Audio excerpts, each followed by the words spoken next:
चलिए बताइएगा तो शुरू करेंगे। किस मुद्दे को लेकर बैठक बुलाई गई थी?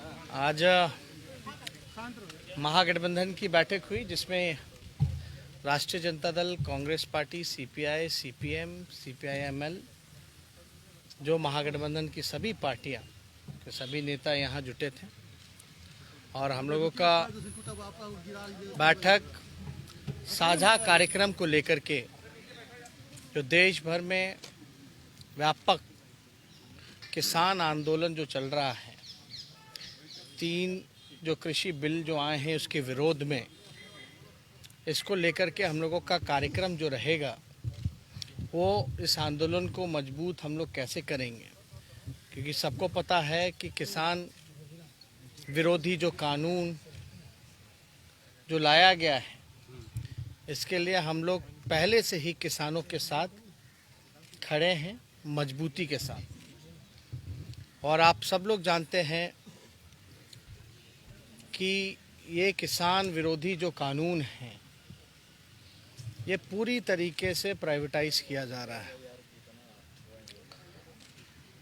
बिहार ऐसा प्रदेश है जहां 16 साल से एनडीए की सरकार नीतीश कुमार जी ने इस प्रदेश को बेरोजगारी का केंद्र और मजबूर प्रदेश बना दिया है।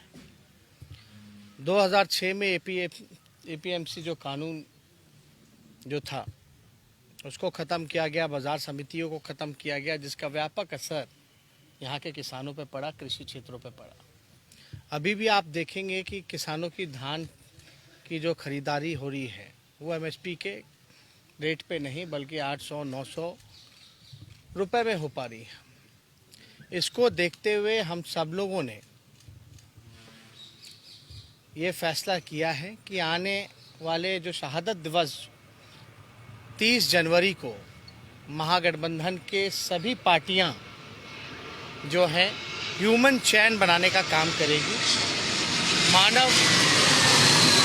मानव श्रृंखला बनाने का काम करेगी, जो कि पंचायती स्तर तक हम लोगों का होगा। और मौजूदा सरकार जो है,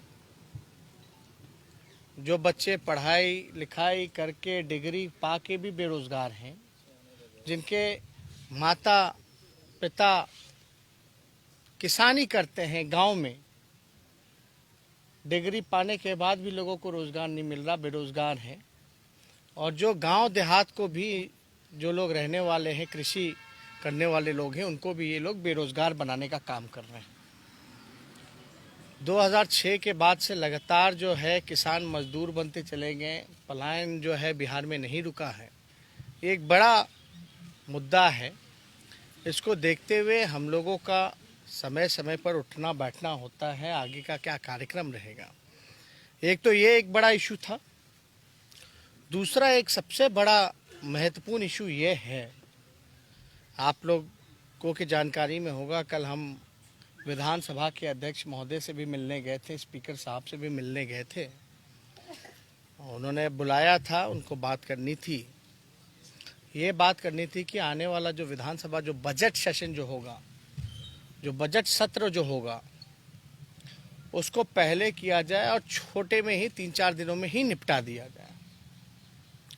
आप लोगों को ध्यान दिलाएं, ये लोकतंत्र का मंदिर है जहां जनप्रतिनिधि जनता की जन समस्याओं को उठाने का काम करते हैं, जहां से निदान होता है। हम लोग लगातार पहले से कहते रहे हैं कि मौजूदा सरकार जो है लोकतंत्र पे खतरा है। और अभी भी अगर आप देखें तो 1 साल में केवल मात्र 4 दिन ही विधानसभा चला है। क्यों चला 4 दिन? और आने वाला जो मार्च में जो हमारा जो सेशन होना होता है, जो 1.5 महीने का होता है, उसको 3-4 दिन में ही क्यों निपटाने की बात की जा रही है? कई नए विधायक चुनकर के आए हैं, उनको सीखने का भी मौका मिलता। ये बहाना दिया जा रहा है कि वैक्सीन जो है मार्च के महीने में आएगा तो चलेगा, एक अजम्पशन है। अभी कोई तारीख तो तय नहीं हुआ बिहार के लिए। तो हम लोगों का ये राय है, और हमने स्पष्ट रूप से ये भी बोला था अध्यक्ष महोदय को कि सारे पॉलिटिकल पार्टी को बुला करके आप जो है मीटिंग कराइए। और उसमें हम लोगों का, महागठबंधन के पार्टियों का ये निर्णय है कि जो ट्रेडिशनल जो रहा है, जो ट्रेडिशन जो रहा है, जो परंपरागत तरीके से बजट सत्र चलना चाहिए जितने दिन की कार्रवाई होती है। ये आखिर सरकार भागना क्यों चाह रही है? ये जन समस्याओं को जनप्रतिनिधि कहाँ उठाएंगे? पूरी तरीके से अफसरशाही बेलगाम हो रखी है।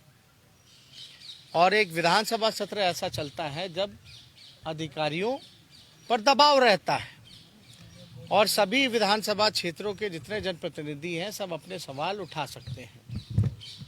तो जो मौजूदा सरकार है, इनके पास कोई जवाब नहीं है सवालों का। आप बताइए, बेरोजगारी के इशू पे, किसान के इशू पर, भ्रष्टाचार के इशू पर, लॉ एंड ऑर्डर के सवाल पर, विकास के सवाल पर, सरकारी योजनाओं के सवाल पर कहाँ हम लोग सवाल पूछेंगे? तो हमने उनको स्पष्ट रूप से राय दिया है कि जो परंपरागत तरीके से जो चलता रहा है, हमको तो ये समझ में नहीं आ रहा कि वैक्सीन में एमएलए क्या करेगा। और जब सत्र चल रहा हो तो सत्र में तो और दबाव होगा अधिकारियों पर, सही फीडबैक मिलेगा, जनप्रतिनिधि सदन में जानकारी प्राप्त कर सकते हैं सरकार द्वारा कि भाई उनके क्षेत्र में कितने टीका लगे हैं, कितने टीका नहीं लगे हैं, कितने बकाया हैं, ढंग से लग रहे हैं कि नहीं लग रहे हैं। तो ये तो और भी अच्छा है अगर सत्र चले तो। और अब स्कूल कॉलेज सब खुल गया, सारी चीज़ें, काम धंधा सब वापस ट्रैक पे है। आप उस दौर में जब सबसे बड़ी समस्या हम लोगों के सामने आई हुई है, तब आप चाहते हो कि विधानसभा ना चले। तो हम लोगों का निर्णय, अगर सरकार इसी तरीके से भागती रहेगी तो हम लोगों को एक कदम उठाना पड़ेगा। अगर परंपरागत तरीके से अगर विधानसभा नहीं चलेगा, ट्रेडिशनल तरीके से अगर विधानसभा बजट सत्र नहीं चलेगा, तो सभी विपक्ष की जितनी पार्टियां हैं इसका हम लोग जो है बॉयकॉट करेंगे, यानी कोई मतलब ही नहीं रह गया। तो इसलिए हम सब लोगों की मांग है कि विधानसभा सत्र जो है, जो परंपरागत तरीके से है वो चलना चाहिए, ताकि जनप्रतिनिधि जन समस्याओं को उठाने का काम करे। तो ये बात, अभी तो कोई वैक्सीन कब आएगा, नहीं आएगा, किसको टीका लगेगा, अभी तो ये तो सिर्फ कल्पना की बात है। बिहार में कब आएगा, कितना टीका आएगा, कहाँ रखा जाएगा वो टीका, एक टेम्परेचर पे रखा जाता है, उसकी क्या व्यवस्था है। तो विधानसभा चलेगा तब तो लोगों को जानकारी होगी, वरना सरकार का तो कोई हिसाब किताब है नहीं। आज तक जो है नीतीश कुमार जी कोरोना को लेकर के कमेटी बनाने की बात कहे विधानसभा में, आज तक कमेटी बनी क्या? जिसको हमने विधानसभा में भी कई बार उठाने का काम किया। तो हम लोग सब लोग इस मुद्दे को लेकर के हम लोग यहाँ उपस्थित हुए और हम लोगों का आपसी तालमेल, कोऑर्डिनेशन, साझा कार्यक्रम बढ़िया ढंग से हम लोगों का चलता रहे, इसको लेकर के सभी महागठबंधन के पार्टियों की हम लोगों की बैठक थी। और 30 तारीख को हम लोगों का जो मानव श्रृंखला है, इसकी तैयारी को लेकर के हम लोग जो हैं पंचायत स्तर तक हम लोग सब लोग ह्यूमन चेन और मानव श्रृंखला बनाएं, क्योंकि इस सरकार को, केंद्र में बैठी सरकार को ना धान की कीमतों का पता है महत्व, ना लोगों की जान का पता है, ना किसानों की जान का पता है। 50 से ज़्यादा हमारे किसान जो हैं शहीद हो गए, लेकिन ना बिहार के मुख्यमंत्री, ना देश के प्रधानमंत्री ने एक ट्वीट करके भी कंडोलेंस नहीं दिया।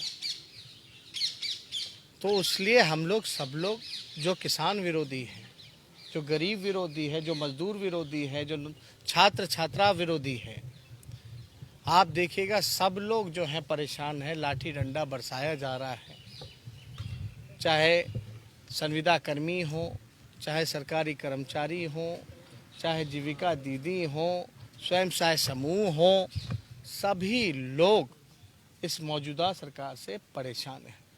और हमने पहले भी ये बात कही थी कि जो 16 साल की सरकार है नीतीश जी की, इन्होंने बिहार को बेरोजगार और मजबूर प्रदेश बनाने का काम किया है। और ये सरकार जो है ये बिहार पर अभिशाप के रूप में कायम है। तो इसलिए हम सब लोग जो हैं, सभी दल के लोग यहाँ जुटे हैं। कल नीतीश कुमार ने कहा था कि उन्हें तेजस्वी जी हाँ, तेजस्वी कल तो नीतीश इसमें कुमार ने कहा था कि उन्हें धोखा मिला है सारा बीजेपी। देखिए हम इसमें दो चार बात ये भूल गए कि जो विधानसभा सत्र अगर परंपरागत तरीके से नहीं चलेगी तो हम लोग विधानसभा का बॉयकॉट करेंगे और मुख्यमंत्री और उप मुख्यमंत्री आवास का घेराव भी करेंगे। जब तक सत्र चलेगा, 3-4 दिन की बात कही जा रही है, लेकिन परंपरागत तरीके से चले तो ठीक है। अगर परंपरागत तरीके से बजट सत्र नहीं चलेगा तो मुख्यमंत्री आवास का और उप मुख्यमंत्री आवास का सभी महागठबंधन के लोग और जो जनता जनार्दन हैं, जिनकी समस्या हम लोगों को उठानी थी, जो परेशान हैं, मजबूर हैं, बेबस हैं, वो सब लोग मिल कर के जो नौजवानों को, गांव को बेरोजगार बनाना चाहते हैं, उनके खिलाफ हम सब लोग जो है घेराव करने का काम करेंगे।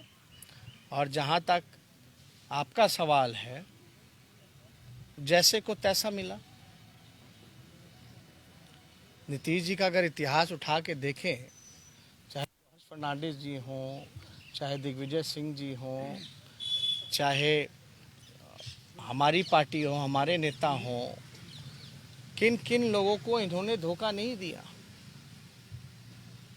तो हम लोग अब तो जैसे को तैसा मिला है।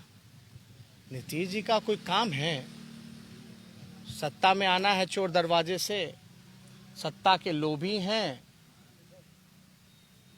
और बिहार का उन्होंने जो बर्बाद किया है वो सबके सामने है। तो हम लोग तो सब लोग ये कह रहे हैं कि भाई नीतीश कुमार जी बार्गेनर हैं, नीतीश कुमार जी जो हैं ब्लैकमेलर हैं। He is not a leader. वो जनता के लिए नहीं है, वो केवल अपने लिए है। एक आखिरी सवाल है, क्या आप कोरोना वैक्सीन लेंगे? क्या आप लोग कोरोना वैक्सीन लेंगे? आ गया है क्या? नहीं, जब आएगा तब आएगा तो देखा जाएगा ना। पहले आने तो दीजिए, पहले आने तो दीजिए। अभी ट्रायल टेस्टिंग क्या हो रहा है, नहीं हो रहा है, ये देखिए। वैक्सीन को लेकर के आप लोग सब लोग स्पष्ट हो जाइए कि वैक्सीन जो है कोई मोदी जी ने या बीजेपी के लोगों ने नहीं बनाया है। और ये कोरोना का वैक्सीन जो है बड़े विद्वान जो साइंटिस्ट हैं, मेडिकल रिसर्चर हैं, ये उन लोगों ने बनाया है। अभी सरकार को पहले प्रक्रिया तो पूरी कर लेने दीजिए। अभी कोई प्रक्रिया पूरी हुई कहाँ है? अभी तो केवल हल्ला है। वही हल्ला है जैसे 19 लाख लोगों को रोजगार देना था, क्या मिला? क्या 15-15 लाख रुपए आप लोगों के खाते में आने थे, मिला क्या? तो पहला तो टीका जिसको लगेगा वो तो हेल्थ कर्मचारी होंगे, जो कोरोना वॉरियर्स होंगे। और आप सवाल पूछिए तो क्या कोई बता सकता है बिहार में कि पहला टीका या कितने टीके बिहार में आएंगे और टीके को कहाँ रखा जाएगा? कोई व्यवस्था हुई है अभी? क्योंकि उसका खास टेम्परेचर होता है, एक टेम्परेचर पे टीकों को रखना। कौन सी तैयारी हुई है? अब बिहार को कितने टीके मिल रहे हैं? मुख्यमंत्री घूम कर निरीक्षण कर रहे थे। अरे भाई, निरीक्षण करे, उनका निरीक्षण देखे नहीं, अपराध तो बढ़ ही रहा है ना। और इतना निरीक्षण किए हैं, वो तो सभा भी किए। पूर्णिया में, दमदहा में ग्रामीणों ने कैसे घेरा, क्या मुर्दाबाद के नारे किसके लगा रहे थे? भ्रष्टाचार के सवाल पर। इसलिए देखिए, ये सब इश्यूज से डाइवर्ट नहीं होना है। असल जो मुद्दा है, ये तो कोई भी सरकार में रहेगा उसको काम करना ही है। लेकिन सवाल ये बड़ा है कि वैक्सीन जब लगे तो एमएलए लगाएगा क्या वैक्सीन? आप चुनाव करा सकते हैं, सभाएं हो सकती हैं, तो 243 लोग एक जगह बैठ करके जन समस्याओं का समाधान नहीं कर सकते क्या? उठा नहीं सकते क्या? क्यों डर है? वैक्सीन के समय विधानसभा क्यों नहीं चलेगा? यह सवाल सबसे बड़ा है, क्योंकि सरकार के पास कोई जवाब नहीं मिलेगा। मजदूरों के साथ क्या हुआ आपने देखा ही होगा। क्वारंटाइन का क्या हुआ, सेंटर्स का क्या हुआ, अपने ही लोगों को गाली दिया गया, क्रिमिनल बता दिया गया, चोर बता दिया गया। तो ये सरकार की कथनी और करनी में भारी अंतर है। अब जो हम नए बनने हैं उनका भी थोड़ा क्रिमिनल रिकॉर्ड जरा देख लीजिए कि उन पे क्या क्या आरोप लगे हैं। अमेरिका में बिडेन ने लगवाया वैक्सीन, क्या भारत में मोदी जी को लगवाना चाहिए सबसे पहले वैक्सीन जागरूकता के लिए? अब देखिए किसको क्या लगाना चाहिए, हम तो चाहेंगे कि सब स्वस्थ रहें। 125 करोड़ जनता देश की है, सब लोग सुरक्षित रहें, यही होना चाहिए। Thank you.